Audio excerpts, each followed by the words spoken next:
Hello everyone, welcome है सभी लोगों का फिर से मिस्टर सिंघानिया क्लासेस के प्लेटफॉर्म पे और नए लेक्चर में। और आज हम लोग क्या करने वाले हैं? तो आज हम लोग करने वाले हैं पैरेलल कॉम्बिनेशन। ठीक है, पिछली क्लास में हम लोगों ने सीरीज कॉम्बिनेशन किया था, उसके आर इक्विवेलेंट निकालने के फॉर्मूले को हम लोगों ने प्रूव किया था, फिर उसके बेसिस पर बहुत अच्छे अच्छे सवाल भी किए थे। आई होप कि आप लोगों को मतलब कि अब कॉन्फिडेंस आया होगा और अब थोड़ा अच्छा लग रहा होगा टॉपिक में, क्योंकि सवाल प्रैक्टिस करने के बाद थोड़ी सी कॉन्फिडेंस आ जाती है। पैरेलल कॉम्बिनेशन में भी हम लोग सेम करने वाले हैं। पहले पैरेलल कॉम्बिनेशन को समझेंगे, उसके बाद इसके बेसिस पर इसके जो भी पॉइंट्स हैं इंपॉर्टेंट उसको डिस्कस करेंगे। इसके फॉर्मूले को हम लोग जो इसका फॉर्मूला होता है निकालने का उसको प्रूव करेंगे, और फिर उसके बाद इसके ऊपर हम लोग सवाल करेंगे और इस कंसेप्ट को भी हम लोग पूरी तरीके से क्लियर कर लेंगे। तो भैया पैरेलल कॉम्बिनेशन ऑफ रेसिस्टेंस होता क्या है? देखिए, मैंने आपको पहले भी बताया था कि when we connect first terminal of every resistor at one point and second terminal of every resistor at other point. मतलब एक ये रेसिस्टर R1 है, एक ये R2 है, एक ये R3 है। तो ये पहले टर्मिनल को सबको एक जगह कनेक्ट कर लो और दूसरे टर्मिनल वाले को एक जगह कनेक्ट कर लो। तो ये क्या हो गया? ये हो गया पैरेलल। देखिए R1, R2, R3 सब एक दूसरे के पैरेलल हैं। पैरेलल का मतलब आपको मालूम है, जैसे ट्रेन की पटरी। ठीक है ना, ट्रेन की पटरी ऐसे ही तो चलती है, एक यहाँ एक यहाँ, और फिर उसके बाद इसके ऊपर छुक छुक छुक छुक करती हुई ट्रेन। क्यों? तो मान के चलिए बैटरी का वोल्टेज भी है, और ये आपको मालूम है ये प्लस पार्ट होता है और ये निगेटिव पार्ट होता है। ये तो रट गया होगा अब आपको, और ये भी रट गया होगा कि करंट जो है सो इधर से निकलेगी, क्योंकि ये हायर पोटेंशियल होता है प्लस वाला। तो सीरीज में हम लोगों ने क्या सीखा था, याद कीजिए। सीरीज में हम लोगों ने सीखा था कि जब तीन या तीन से ज्यादा या दो रेजिस्टेंस सीरीज में होते हैं तो सबके पास करंट सेम होता है और वोल्टेज डिफरेंट डिफरेंट होता है, लेकिन सबका सम वोल्टेज का बैटरी के वोल्टेज के बराबर होता है। पैरेलल में उसका उल्टा, जस्ट रिवर्स। क्या रिवर्स? कि यहां पे बैटरी का वोल्टेज अगर भी है तो सभी रेजिस्टेंस के पास वोल्टेज भी होता है। मतलब कि अगर R1 के पास तुम V1 बोलोगे तो ये भी V के बराबर, R2 के पास V2 बोलोगे तो ये भी V के बराबर, और R3 के पास V3 बोलोगे तो ये भी V के बराबर। मतलब तीनों रेजिस्टेंस को बराबर बराबर वोल्टेज मिलता है। ये पहला रूल हो गया आपके पैरेलल कॉम्बिनेशन का। दूसरा रूल देखिए, जब करंट यहां से आएगी सर्किट में करंट आई, अब यहां से क्या होगा, तीन रेजिस्टेंस लगे हैं तो अब यहां से करंट का बंटवारा हो जाएगा। इसमें जाएगी कुछ और करंट, इसमें जाएगी कुछ और करंट, और इसमें जाएगी कुछ और करंट। फिर यही तीनों करंट I1, I2 और I3 यहां से आएंगी और फिर यहां से I करंट मिलती हुई अपना अंदर यहां आ जाएंगे। क्या यह बात समझ में आई? यानी कि करंट I ही चलेगी बैटरी के पास से, सर्किट में I ही रहेगी, लेकिन जब पैरेलल रेजिस्टेंस के पास आएगी तो करंट बट जाएगी, करंट सब में अलग अलग हो जाएगा, जैसे वहां सीरीज में वोल्टेज अलग अलग हो जाता था। अभी क्वेश्चंस प्रैक्टिस करेंगे तब और ज्यादा क्लियर होगा। अच्छा, वहां जैसे सभी इंडिविजुअल वोल्टेज का सम बैटरी के वोल्टेज के बराबर होता था, यहां पर सभी इंडिविजुअल रेजिस्टेंस में इंडिविजुअल करंट का सम, मतलब I1 plus I2 plus I3 and so on, ये सब टोटल करंट यानी टोटल जो सर्किट में करंट फ्लो हो रहा है उसके बराबर होता है। ये भी रूल क्लियर हो गया। तो इन दोनों बात को हम लोग जरा आगे लिख लें, जो कि पहले से लिखा हुआ है। क्या लिखा हुआ है? पहले से ये लिखा हुआ है कि जब पैरेलल कॉम्बिनेशन होगा तो voltage across each resistor is same, यानी कि जो बैटरी का वोल्टेज होगा वहीं रेजिस्टेंस 1 के पास, 2 के पास, 3 के पास, V1 V2 V3 सब वोल्टेज बराबर मिलेंगे। यानी कि अगर बैटरी के पास 6 वोल्ट है तो R1 को भी 6 वोल्ट मिलेगा, R2 को भी 6 वोल्ट मिलेगा, R3 को भी 6 वोल्ट मिलेगा। क्या बात क्लियर? लेकिन करंट इज डिफरेंट, करंट सब में अलग अलग होगा, लेकिन सम ऑफ ईच करंट यानी कि I1 plus I2 plus I3 and so on, ये सब कुछ टोटल करंट के बराबर होगा।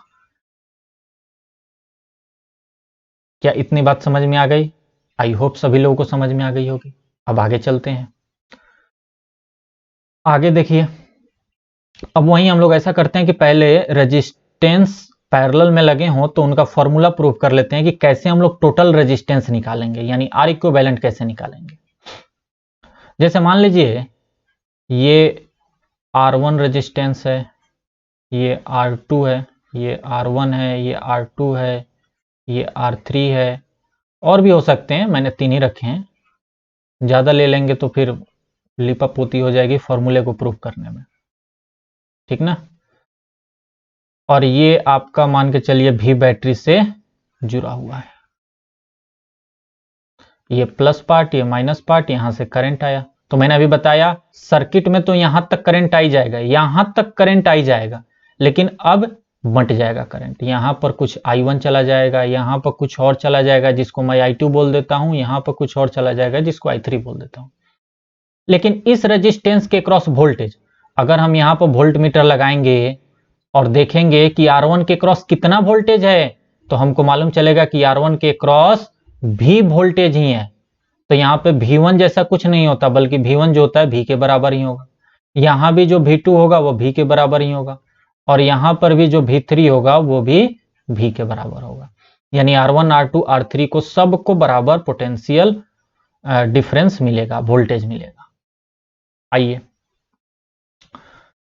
अच्छा, ओम्स लॉ क्या कहता है? ओम्स लॉ कहता है V इक्वल टू IR। क्या ये बात क्लियर है? तो यानी I equal to V upon R। तो बताइए I1 कितना होगा? ये I1 यहां से जो जा रहा है, ये I1 अगर हमसे कोई पूछ दे कितना होगा, तो इसके लिए आपको क्या करना होगा? V1 अपॉन R1 करना होगा। लेकिन V1 तो हमारा V ही है, तो V लिखेंगे यानी बैटरी का वोल्टेज लिखेंगे, और यहां पर R1 कितना रेजिस्टेंस है वो लिखेंगे, हमें I1 करंट मिल जाएगा। सेम वैसे ही I2 कितना होगा? तो V2 अपॉन R2। लेकिन V2 तो V ही है क्योंकि पैरेलल में सब कुछ चल रहा है, तो V अपॉन R2। I3 कितना होगा? तो V3 अपॉन R3। लेकिन ये भी V के बराबर, यानी V अपॉन R3। ये बात समझ में आ जानी चाहिए कि V1 अपॉन R1 कुछ नहीं होता, बल्कि V upon R1, V upon R2 and V upon R3 is the I1 I2 I3 current. अच्छा, टोटल वोल्टेज या टोटल करंट कैसे निकलेगा? टोटल करंट, मैं बोल रहा हूं टोटल करंट बताइए, सर्किट में टोटल करंट कितना होगा?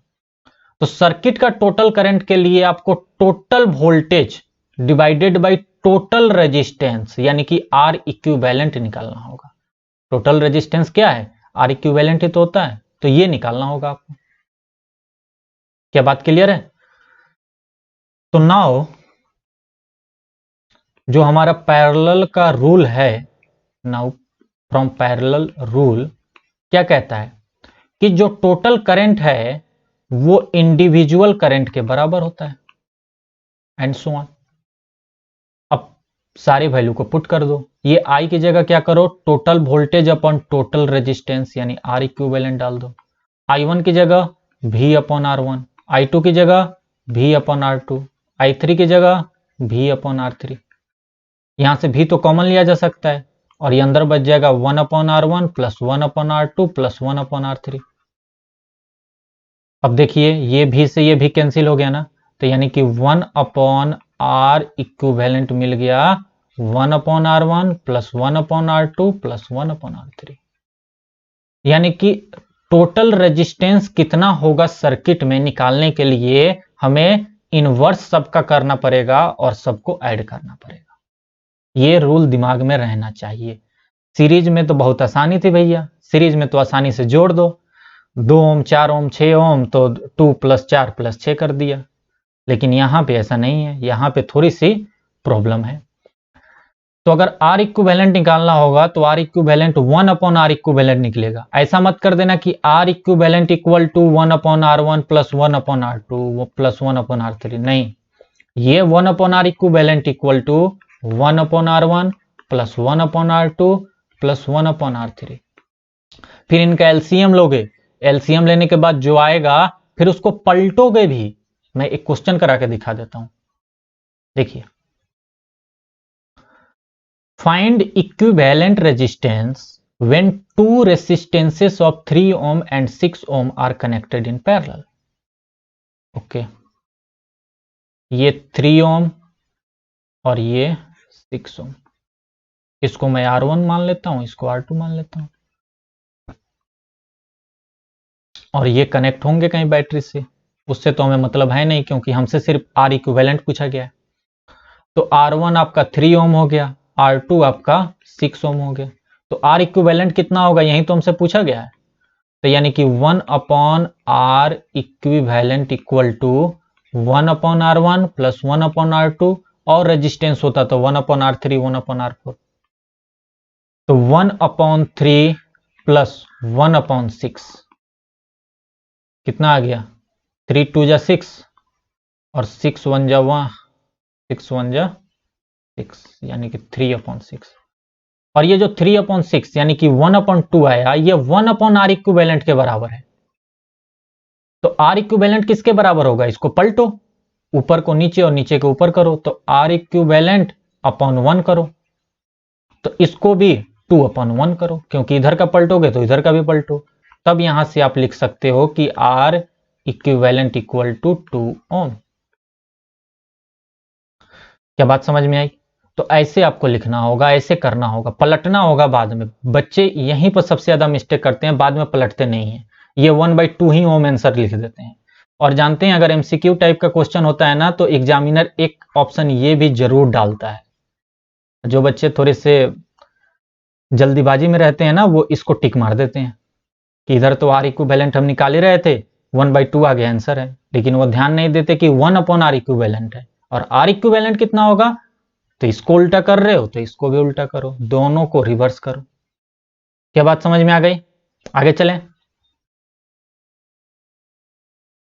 आइए एनसीईआरटी का एक एग्जांपल है 12.8, इसको सॉल्व करते हैं हम लोग। बहुत बेहतरीन सवाल, इससे आप लोगों के काफी कंसेप्ट क्लियर हो जाएंगे। इसका डायग्राम भी है, मैं डायग्राम बना दूं पहले,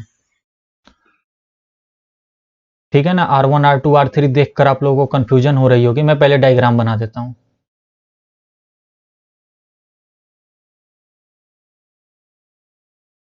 ये 3 रेजिस्टेंस हैं, तीनों को मिला दो कहीं पे।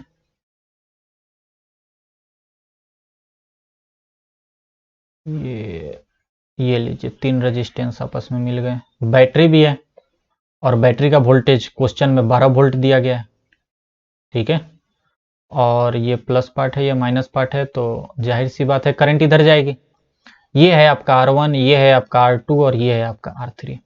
R1 जो है सो 5 ओम दे रखा है, R2 जो है वो 10 ओम दे रखा है, और R3 जो है वो 30 ओम दे रखा गया है। क्लियर बात? 3 सवाल इसमें हमसे पूछे गए हैं, A B C, ठीक है ना। देखिए, सवाल में कभी भी कुछ भी पूछा जाए, सबसे पहले आप कोशिश कीजिए कि आप R इक्विवेलेंट निकाल लें, ठीक है ना। जब R इक्विवेलेंट निकाल लेंगे, टोटल रेजिस्टेंस निकाल लेंगे, टोटल वोल्टेज अगर आपके पास हो तो टोटल करंट निकाल लेंगे। तो टोटल करंट निकाल लेंगे तो इंडिविजुअल करंट या इंडिविजुअल वोल्टेज सीरीज में, ये सब निकालना थोड़ा आसान हो जाएगा। तो इसीलिए टोटल रेजिस्टेंस पहले निकालिए। तो मैं सबसे पहले सी ऑप्शन सॉल्व करने वाला हूं, टोटल रेजिस्टेंस, ठीक है ना। तो टोटल रेजिस्टेंस यानी कि R इक्विवेलेंट हमसे पूछा जा रहा है, तो बताइए कैसे निकालेंगे। 1/R equivalent equal to 1/R1 यानी 1/5, 1/R2 यानी 1/10 प्लस 1/R3 यानी 1/30। क्या बात क्लियर? इसको जरा एलसीएम लीजिए, तो ये 30 आएगा, 6 टाइम्स ये, 3 टाइम्स ये और 1 टाइम्स ये, यानी कि 10/30 यानी कि 1/3, 0 से 0 हटाओ दो, 1/3, जो कि 1/R इक्विवेलेंट के बराबर है। तो R इक्विवेलेंट किसके बराबर हो जाएगा? उल्टा करो, 1/3 को 3/1 करो, यानी R equivalent equal to 3 ohm. R equivalent किसके बराबर हो जाएगा? 3 ओम। तो जब आपके पास अब R इक्विवेलेंट आ गया तो बी नंबर दूसरा वाला सवाल निकालना अब आपके लिए इजी हो गया। क्यों? क्योंकि आपके पास R इक्विवेलेंट 3 ओम आ गया और टोटल वोल्टेज जो है, जो बैटरी के द्वारा प्रोवाइड किया जा रहा है, वो 12 वोल्ट है। तो क्या total current in the circuit आप आराम से नहीं निकाल सकते हो? जो किसके बराबर हो जाएगा? Total voltage upon total resistance, यानी कि 12/3 यानी कि 4 एम्पियर। यानी कि टोटल सर्किट में कितना करंट जा रहा है? 4 एम्पियर। यहां तक 4 एम्पियर करंट जा रहा है। अब यहां से करंट मट जाएगा। अब यहां पर करंट जाएगा I1, यहां पे करंट जाएगा I2 और यहां पर करंट जाएगा I3। क्या बात समझ में आई?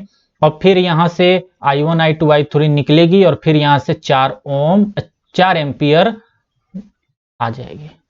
तो ये I1, I2, I3 निकालना है कि आखिर R1 को कितना करंट मिल रहा है, आखिर R2 को कितना करंट मिल रहा है और आखिर R3 को कितना करंट मिल रहा है। ठीक ना? तो ये चीज हमें निकालनी है। चलिए इसको निकालते हैं। ओके, नेक्स्ट पेज पे चलते हैं। आइए। अच्छा, R1, R2, R3 तीनों चूंकि पैरेलल में लगे हैं तो सबके पास वोल्टेज बैटरी के वोल्टेज ही होगा। ठीक ना? तो यानी कि सी, अब मैं ए पहला सवाल सॉल्व करने जा रहा हूं। तो इसमें एक बात, तो ये बात जरूर लिख लीजिएगा कि चूंकि R1, R2, R3 तीनों पैरेलल हैं, इसीलिए voltage across R1, R2, R3, voltage across R1, R2, R3 मतलब V1, V2, V3, ये सब कुछ भी यानी कि 12 वोल्ट के बराबर ही रहने वाला है। क्लियर? पहला सवाल तो यहीं खत्म हो गया। पहली बात यहीं खत्म हो गई कि सभी रेजिस्टेंस के पास वोल्टेज 12, 12, 12 ही है। ठीक ना? और सबका रेजिस्टेंस मालूम है, तो अब सबका करंट निकालने में क्या दिक्कत? बताओ क्या दिक्कत है? I1 करंट देखो मैं कितनी जल्दी निकालता हूं। I1 करंट मैं निकाल रहा हूं, यानी कौन सा करंट निकाल रहा हूं मैं? वो करंट जो कि R1 से जाकर पास हो रही है।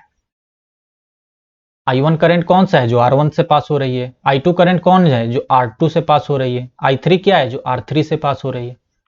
तो I1 करंट मैं निकालूं तो V1/R1 लिखना चाहिए, लेकिन V1 तो V ही है और V जो है 12 है और R1 जो है सो अभी सवाल में दिया गया था 5 है, तो ये हो जाएगा 2.4 एम्पियर।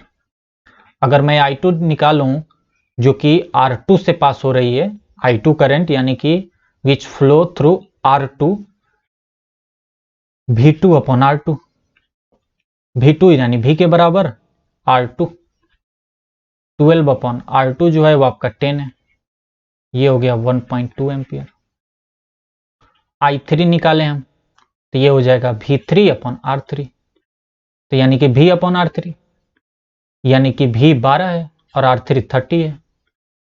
इसको जब सॉल्व करोगे तो 0.4 एम्पियर आएगा।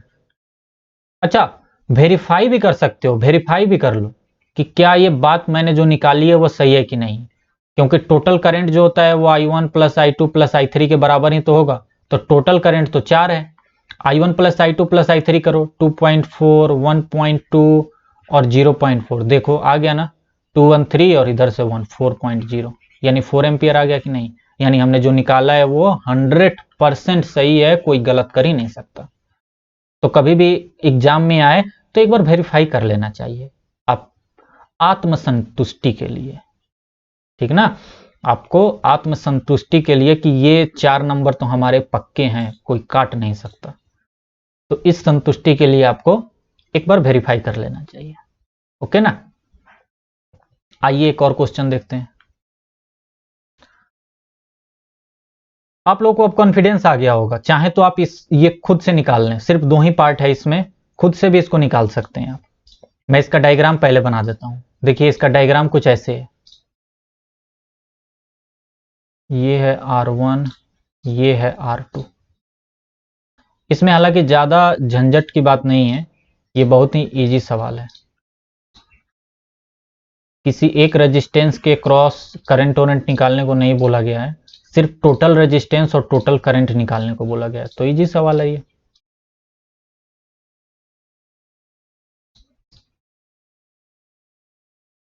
ये लीजिए, ये है आपका R1 और जो कि है 10 ओम के बराबर, ये है आपका R2 जो कि 40 ओम के बराबर, ये है R3 जो कि 30 ओम के बराबर, ये है R4 जो कि 20 ओम के बराबर और ये है R5 जो कि 60 ओम के बराबर। अब बैटरी यहाँ 12 वोल्ट हमें प्रोवाइड कर रही है, ये प्लस पार्ट, ये माइनस पार्ट। क्लियर? पहला सवाल क्या है? पहला सवाल है टोटल रेजिस्टेंस बताइए, ठीक ना। अब इसमें क्या है, सीरीज और पैरेलल दोनों को मिक्सअप किया गया है। कोई बात नहीं, कोई दिक्कत नहीं है, बहुत आसान सवाल है। देखिए हम क्या करेंगे, इन दोनों को एक साथ सॉल्व करेंगे, ठीक ना, और इसको एक रेजिस्टेंस बना देंगे। जब दोनों को सॉल्व करेंगे तो एक रेजिस्टेंस आएगा ना, तो उसको एक रेजिस्टेंस बना देंगे, और इसको सॉल्व करेंगे तो ये भी एक रेजिस्टेंस बन जाएगा। क्लियर? तो पहले तो ये काम कर लेते हैं। हम ऐसा करते हैं, हम पहले सॉल्व करते हैं R1 एंड R2, ठीक ना, और लेट कर लेते हैं कि it's R equivalent equal to R dash. मतलब R1 और R2 को सॉल्व करने पर जो हमारा फाइनल रिजल्ट आएगा वो हम R डैश में रख रहे हैं, यानी 1 upon R dash equal to 1 upon 10 plus 1 upon 40। LCM लोगे नीचे 40, ये 4 प्लस 1 यानी कि 5/40 यानी कि 1/8, यानी R डैश आ गया आपका 8 ओम। सही है गलत?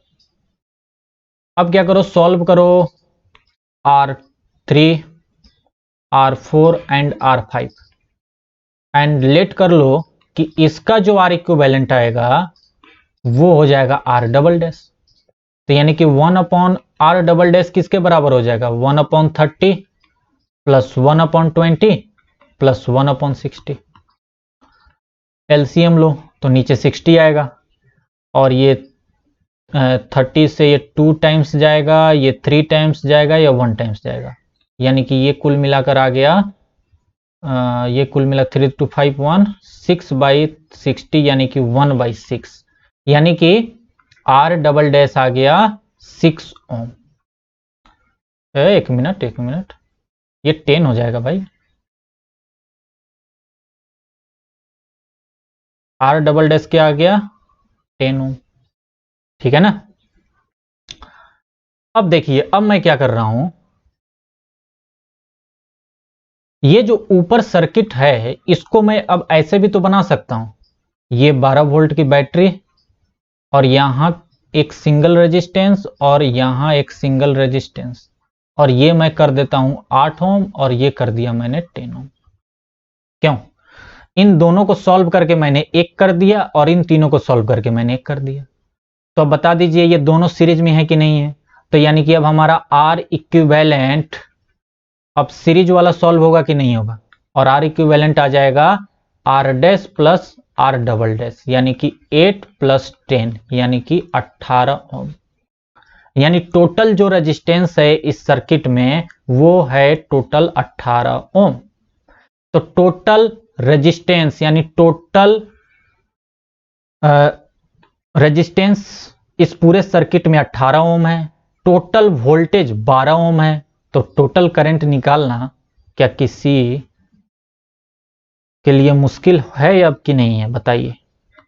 किसी के लिए मुश्किल नहीं होना चाहिए। टोटल आ गया 18, टोटल वोल्टेज हमें दिया गया है 12, तो टोटल करंट निकालना अब तो हमारे लिए गाजर के बराबर हो गया ना, I equal to V upon R equivalent.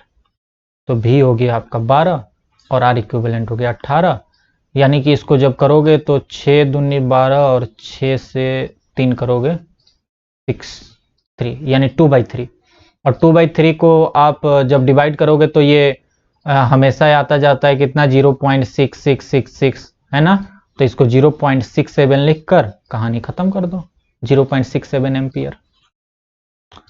क्या बात समझ में आई कि नहीं? तो पैरेलल पर बस इतना ही सवाल हम लोग रखते हैं, ठीक है।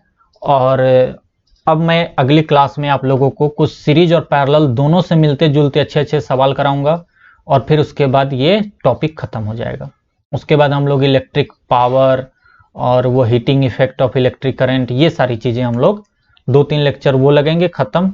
उसके बाद ये चैप्टर आपका एंड अप हो जाएगा, ठीक है ना। तो कैसा लग रहा है आप लोगों को पढ़ के बताइए। मजा आ रहा है कि नहीं आ रहा है, कमेंट में बताते रहिए। कहाँ दिक्कत जा रही है वो भी हमें बताइए। और ये चैप्टर खत्म हो जाएगा, उसके बाद मैं लाइट चैप्टर शुरू करूंगा, वो लाइव क्लासेस में शुरू होंगी। तो अगर आप इस समय वीडियो देख रहे हैं तो लाइव क्लासेस में आप जुड़ सकते हैं, ठीक है। चलिए फिर नेक्स्ट क्लास में हम लोग मिलते हैं, तब तक के लिए बाय, जय हिंद।